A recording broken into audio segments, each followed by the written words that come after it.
What a day I'm having today. First, I have to deal with this never-ending tomato harvest still happening from 2023. I have to get these tomatoes processed before they go bad. And I have to make fire starters because our house is 40 degrees in the nighttime. During my downtime, I'm going to be setting up my bullet journal for 2024. I will show you that. It's going to be a year where not everything will be as expected, nor will everything be as they necessarily seem. Greetings, everybody. It's been a long time, I realize, since I've made a video. I apologize. I did take some time off for the holidays, and then because I had a lot of things in my schedule, plus some family obligations to attend to. Plus, I did have a little bit of an injury I needed to recover from. I'm much better, thank you. So I'm back to business, trying to get back in the swing of things.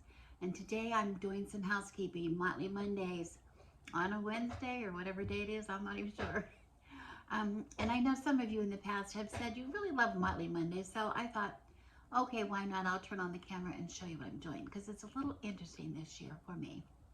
As far as the garden is concerned, I have been dealing with foliage, thick, thick, thick foliage. It looked like a jungle in my garden clear into December, and there was so much green and so much growth, and I know we had a lot of tomatoes inside there that needed to be ripened, but you know, they weren't probably getting enough sun at that point. The green, all the foliage was using up all the energy for the plant to just grow more foliage. So we went in there and took off all the green. My husband spent a couple of days trimming back all of those tomatoes and just leaving the tomatoes on the vine. And I have a shot that I will show you. It looks terrible, but it was important because the tomatoes were just going to rot. They were never going to ripen, and I didn't want to, just get rid of them. I know one day he came in and said, I think we have probably 100 tomatoes left on these vines. So we put them off and helped, and then we were still picking them up gradually as they were ripening. But then the dog started to pick them too when he saw us pick them, and he could see all the tomatoes because the foliage was off. And it was just crazy. We had to get them out of there. And also I thought, I need the space for my winter garden. I'm very late on the winter garden because the tomatoes were taking up the whole garden. So it's been a crazy year. So we cut them all, or took them all off. And what wasn't ripe, I've been putting on the windowsill and the windows to windowsill in here, and a south-facing window out on the sun porch out here. And we've been dealing with that. And I've been making all kinds of things. I've just been filling up my shelves, all those shelves, with my canning supplies. So I'm going to show you. Today I was working on a roasted tomato and red pepper soup. And that was a real simple soup. I'll show you what I did. There. My tomatoes have been washed, and now I'm just putting them on these very large baking sheets that I have. You can see I have a variety of tomatoes. Most of them are paste at this point. That's very odd. At this point in the season, usually it is the heirloom varieties, which are indeterminate, that are still growing at this time of the year, if at all. But usually the determinants, the paste varieties are, the plants die out after a harvest. They usually shoot one harvest and then they're done. Not this year. This is a year to expect the unexpected. So they're going to go on and on and on.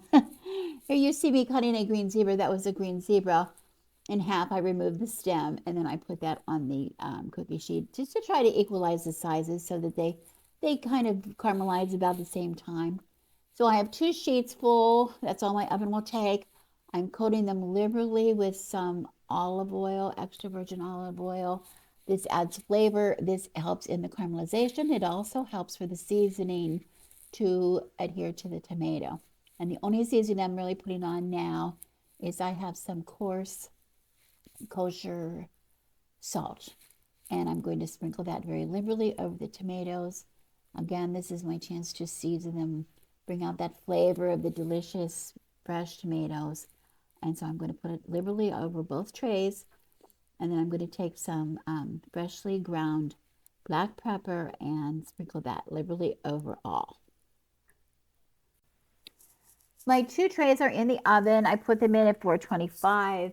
I'm going to give it about 45 minutes. I just want to caramelize them. It's going to vary depending on the moisture content and your oven, of course. And I have cut up 2 large onions and peeled them. I just cut them in slabs. I want to get as much caramelization as I can. And here you see me adding some leftover vegetables that were from a crudité platter that we had. There's nothing wrong with them. They're just been stuck in a bag in the refrigerator. They're going to be wonderful when they're roasted. I have a couple kinds of carrots, some celery, and even red pepper strips, which were going to be good because this is going to have some red pepper in it to begin with.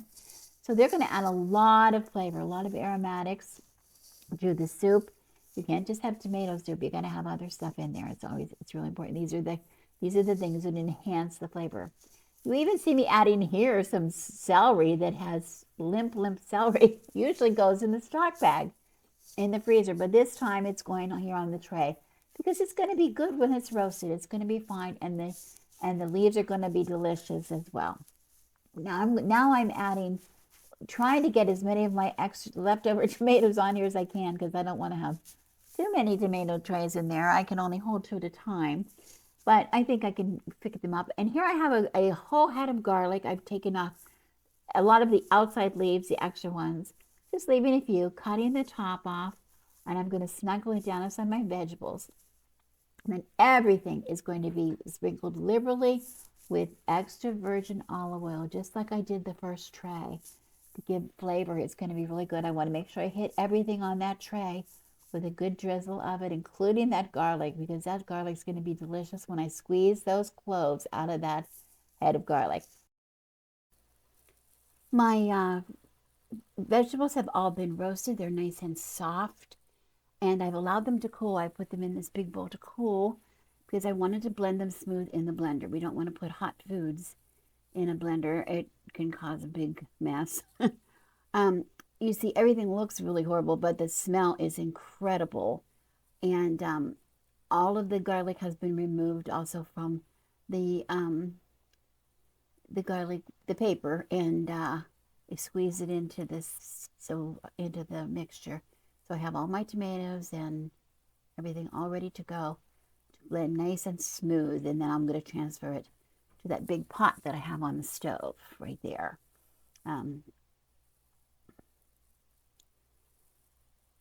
Here you can see the mixture is nice and smooth, but look how thick it is, very thick. So I have some things to do to thin it out a little bit, but also remember this is roasted tomato and pepper soup. So my peppers are beyond their past time in the garden. They've already been harvested. So I'm just going to simply use a jar of roasted red bell peppers. Same thing, tastes delicious, and it's going to give me that beautiful red pepper flavor to mellow out the tomato a little bit. I just love the combination. I'm going to get that in the blender and add it to my pot as well. Everything is put back in the pot so that I can check the flavor, of course. But first I have to thin it out a little bit, and this will also add some flavor. Here you see I'm adding a pint jar of both chicken stock and a pint jar of veggie stock.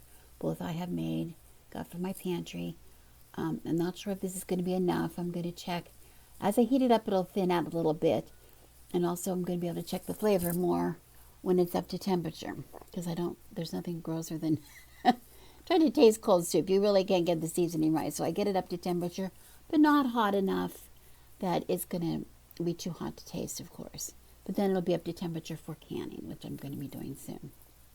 Okay, and here you see I have a beautiful soup here, nice and silky. I did end up adding another jar of veggie stock, and I added a little bit more salt and pepper, and I added a little bit, about a half a tablespoon of smoked paprika.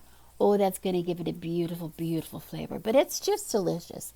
And now I'm going to get my quart jars out and get them ready and get in the pressure canner. They're all going to go into the pressure canner. And here, done from the pressure canner, I canned them in there about 40 minutes I think I did about 40 minutes for quarts.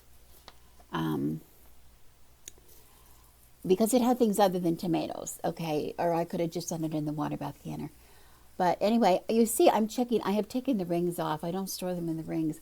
I'm cleaning the jars up real good, but I was there checking the seal to make sure I had a really good seal on it. And now I'm just labeling it, and they're about ready to go into the pantry shelves, under my pantry shelf. 6 beautiful quarts of roasted tomato and pepper soup.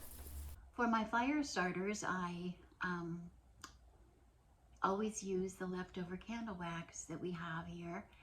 Some people even give me their leftover. They've convinced them not to throw it away. There's no reason to throw it away unless it's part of a spell.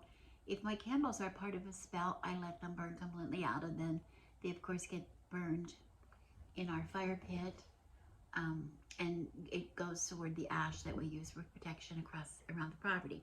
But just candle stubs from,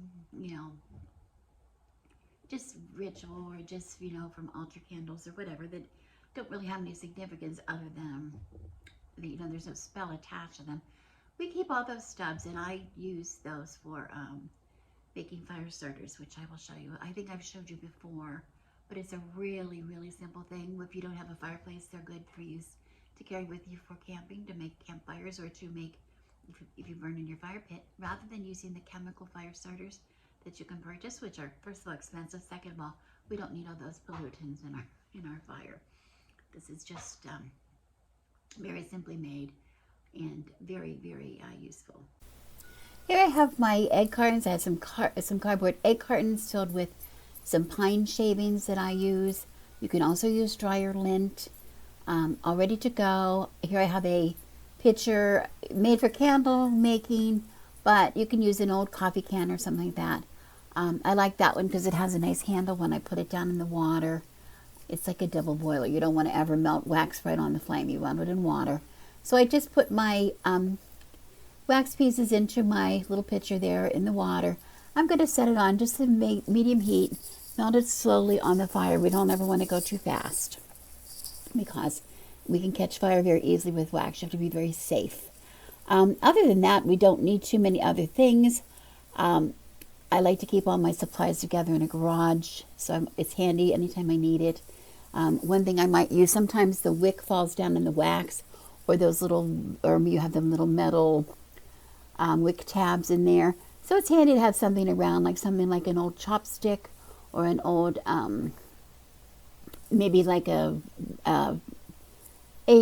skewer, some kind of a wooden skewer. I use an old plastic fork to fish things out. I just use these over and over and over again. I don't ever have to use more than one. Once your wax is melted, you just simply pour it into your prepared egg cartons, covering the pine shavings or dryer lint, whatever you have in there. Now, if you're not going to leave your wax in your container for another time, you want to dispose of it, you need to wipe it out with a paper towel and dispose of it that way. Don't ever pour it down your drain. It will clog your drain, and you will really be so sorry. It'll be very expensive. Now it is just simply a matter of leaving the wax to solidify, and once it has, you just simply break them apart. And the unique design of the cardboard egg carton gives you something to light while the wax and the pine shavings inside keep that flame going until you can get your kindling or your logs lit on your fire.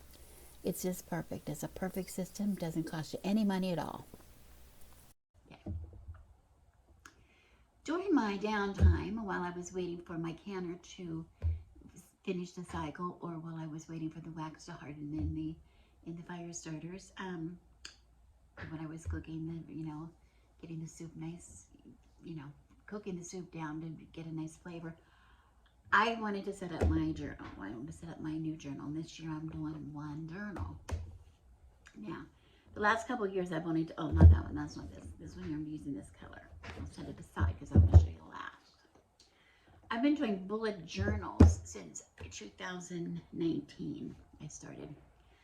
And I was very fascinated with them, and I tried really hard to follow what everybody else was doing in their bullet journal. I think these are my first ones, the red. And a lot of people said, oh, they use probably 3 every year, 2 or 3. So I haven't bought 3. I bought 3 so they would be matching because I wanted them to kind of match. And I set them up, and I was very diligent in the beginning, you know, and I've showed you these before. I had a word for the year. I had a, you know, just some inspirational things from the year to go with my word. I had a tarot spread for the year. I still do these things. And then I had like projects. My book project was in here. I was doing all kinds of trackers. Wait, let me pull. I was doing daily draw, my tarot trackers. I was doing trackers for savings with using our spirit change. I was doing chakra work and tracking all that. Oh my goodness. I had for every moon, I had a thing for every moon about. I was doing, of course, my calendar. I had my calendar. And I was doing all kinds of things here. I did years of gardening every day in January. I had all these things. I was tracking my bills. I was tracking my, for my pets, all the information for their pets. I was tracking the YouTube. I was tracking Burning the Crown, my website. I was doing, here I did a tarot tag with Anthony Dawn. I did all the books I was going to read. I had all my priorities and my meal plans. This was so crazy. It made me crazy. It made me crazy. It was a full-time job. It was a full-time job for me. I spent so much time gluing and pasting and drawing and writing and it made me nuts. It made me nuts. But I did it because it was supposed to. I journaled. I journaled and journaled. I journaled and a journal. I thought this is what I had to do. I mean, I know nobody told me I had to do it, but I had convinced myself that this was important and what I had to do. Well, you can imagine, as the year went by, I tried the second journal. You know, I did things. I started and I would fill it up when I didn't have anything to do. Here's a little birthday reading I did, and I put a graphic on there because I was trying to fill up all these journals with all these important things that I was supposed to be doing. Okay. And then in that was 2018. In 2020, I continued sort of on the way. You know, everything. Here's another card. Here's when I started with the Force of Enchantment that everybody went nuts over. I was still doing a lot of the tracking. I was still doing a lot of the, you know, the graphics and the cutouts and all these things. And it was fun, and I do like it. But then I started just adding when I was trying to plan some events, trying out some recipes and stuff. I would put them in here. And this is where my first failure came from, because when I would go later to try to find a recipe, was the recipe in this book? Was it in this book? Was it in this book? Was it even this year? Maybe it was another year. Maybe it was this book or this book from last year. Or maybe, you know, I put it in this book. It was making me crazy. And every year as I was doing these, every year, I started to go down to 1 because I thought, I can't, all these books is crazy. But every year I did what I thought I needed to do. There's 2021 with the devil card, okay? In 2021, I left my index pages so I could put in my index. Do you see an index here?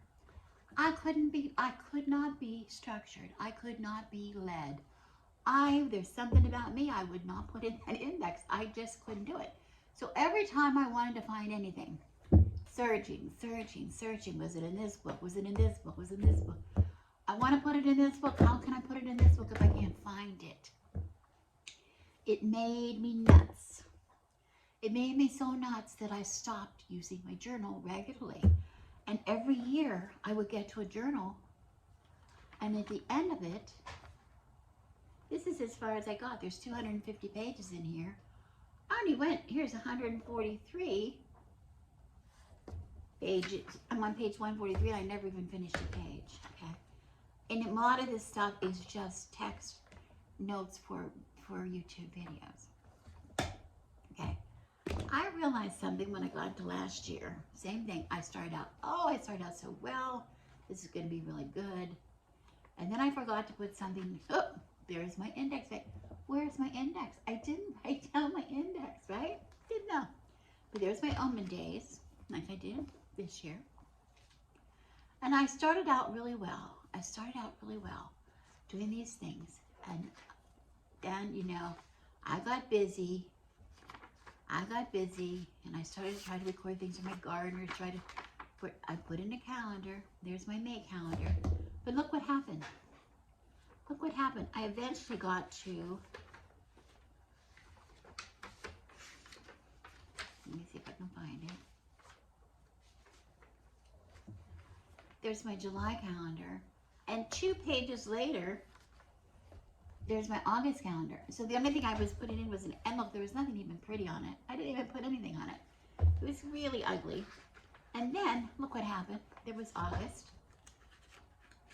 And there's wait, here's something in between. Wait, this is awkward. There's August. Here's the thing about tarot journaling. And then watch. What's that? It said August again. I made another August calendar. And then I went, oh wait, that's not August. I could scratch it out and wrote September.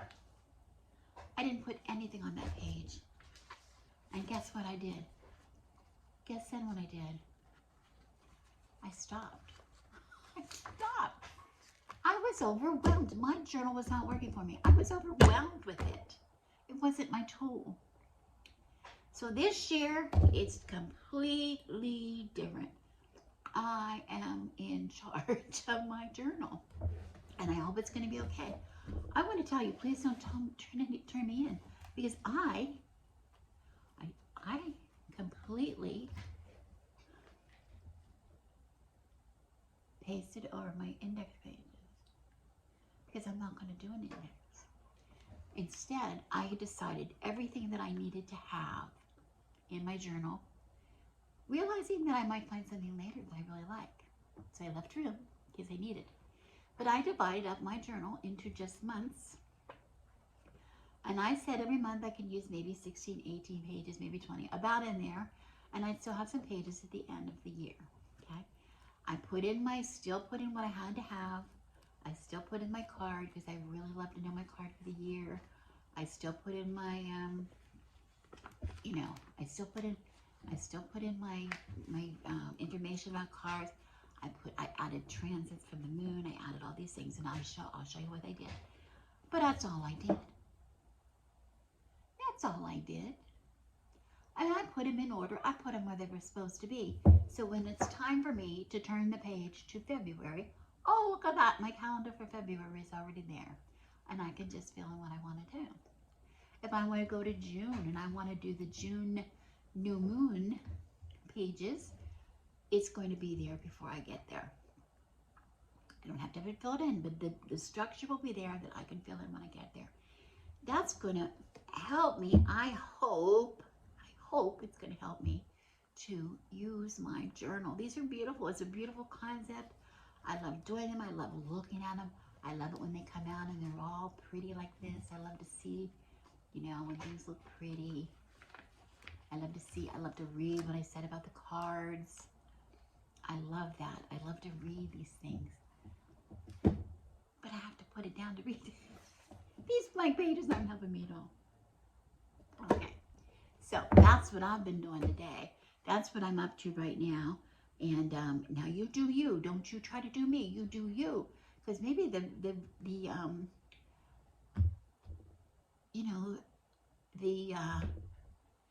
intention behind the bullet journal really works for you, where you do, you just put it in and you add it to the index. Maybe that works for you. It does not work for me, I have to say. Okay, so I'm hoping that these journals will help. My one journal is going to help me keep track of both my everyday life, but it's also going to help me in my year of the moon, helping me track myself, my life, my everyday life through as I go through the lunar cycles, as I go through, as I complete my monthly rituals, and as I look for insights through my tarot readings. Thank you so much for watching, and I will see you soon, I promise. I am Rebecca, and as always, I wish you blessings.